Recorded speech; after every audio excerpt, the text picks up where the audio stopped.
Olá, meus alunos! Hoje, na aula de ética, a gente vai ver a segunda parte sobre movimentos sociais. Para quem não lembra, nas aulas anteriores a gente viu o conceito do que é movimentos sociais. Hoje eu vou dar um foco maior na questão dos movimentos sociais no Brasil, certo? Antes de eu começar a explicação, eu quero falar para vocês que esse é o nosso último assunto da quarta unidade.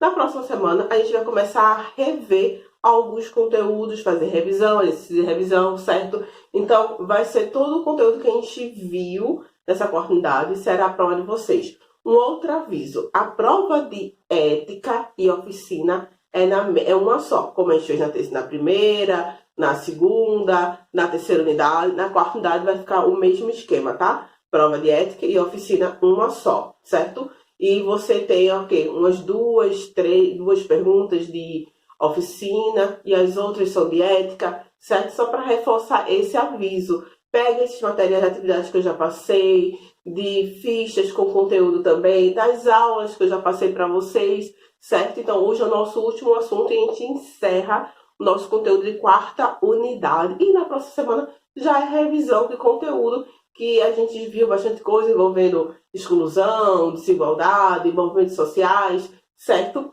Então, bora lá. Quando a gente fala de movimentos sociais, a gente fala de um grupo social que vai reivindicar algo, que vai lutar pelos seus direitos. E isso aconteceu muito no Brasil. No Brasil, a gente pega a história do nosso país, a gente sempre teve revoltas, desde contestando o período colonial, o governo imperial, Dom Pedro I, Dom Pedro II, como Guerra do Canudos, Guerra dos Farrapos, a Revolução Pernambucana de 1817, que Pernambuco ficou independente por quase 70 dias do Brasil. Então, a gente teve várias revoltas que vai contra um regime político, econômico ou questionamentos sociais, certo? Então, ele sempre tem um objetivo, uma ideologia que faz com que as pessoas vão também atrás desse movimento, também façam parte desse movimento, certo? Atrás daquele ideal, daquele objetivo que envolve aquele grupo, aquele movimento social que muitas vezes vai criticar, vai propor, vai questionar o governo, vai pedir melhores condições de saúde, de segurança, certo? Daí a gente fala, nos anos 1960,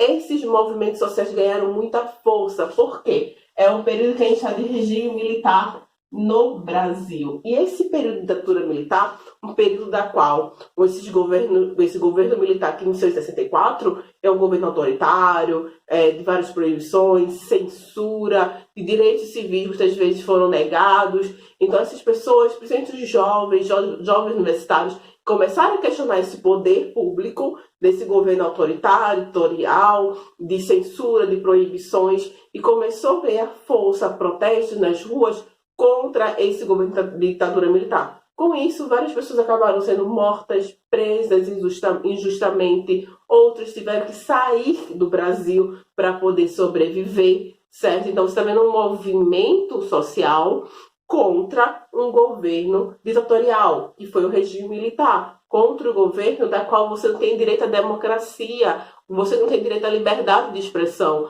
da qual o governo censura, proíbe, prende injustamente as pessoas, certo?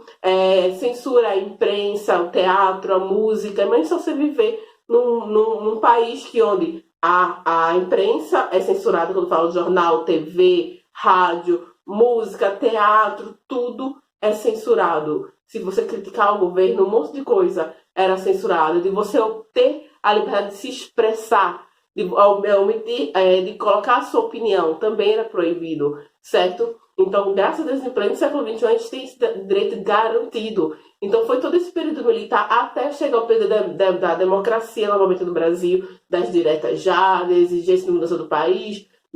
Isso a gente tem na Constituição de 1888, a Constituição Federal, que nos garante esse direito à liberdade e à democracia e também de se expressar, de se movimentar, de fazer protestos, de reivindicar os seus direitos. A gente tem garantido isso por lei. Então, a gente tem desde movimentos dos trabalhadores, dos movimentos sem terra, o MST sem terra, sem teto. A gente tem a questão dos indígenas, certo? Que lutam pela sua terra, para os seus direitos garantidos, de a sua terra ser protegida, não ser invadida pelos donos de fazenda, milionários, que querem aquelas terras a tomar dos índios. Eles também lutam pelos seus direitos sociais.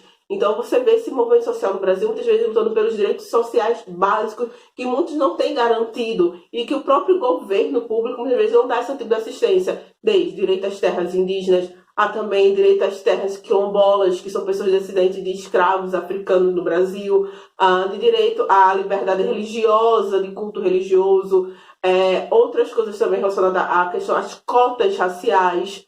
Para quem não sabe, cotas raciais é para as pessoas que são de origem negras e de periferias, para ter acesso não só à educação de nível médio, superior, tanto em universidades públicas e em universidades particulares. Também é uma lei que vai punir a questão de pessoas que cometem crime de racismo, certo? Isso só teve realmente, de fato, por causa desses movimentos sociais. A Lei Maria da Penha também é um movimento social. Todo o que Maria da Penha fez e até virar uma lei com seu nome, a questão do feminicídio também, certo? E isso são o quê? A sociedade se organiza para buscar esses direitos sociais que muitas vezes não tem, certo? Como foi o caso da Lei Maria da Penha, das cotas raciais, da lei que prende as pessoas que cometem crime de racismo. Também o papel das ONGs são fundamentais para isso. As ONGs são organizações que não estão ligadas a governo. São pessoas que se reúnem para ajudar o próximo, tipo o AA, que é Alcoólicos Anônimos. É um grupo que vai ajudar pessoas que sofrem com alcoolismo e que não tem nenhum tipo de ligação política com o governo, nada. Certo? Se mantém com a ajuda das próprias pessoas. Então você vê que as ONGs, o papel das ONGs também é fundamental nessa questão de movimentos sociais no Brasil. Feito um Brasil tão desigual, todas as diferenças sociais, com pessoas passando fome, necessitadas. Então essas ONGs ajudam bastante essas pessoas do Brasil que sofrem com isso, com a pobreza, que passam fome com necessidades. Eu vou ficando por aqui. Vocês vão ficar com a atividade. Qualquer dúvida em relação ao conteúdo, em relação à atividade, vocês podem enviar uma mensagem no privado no WhatsApp.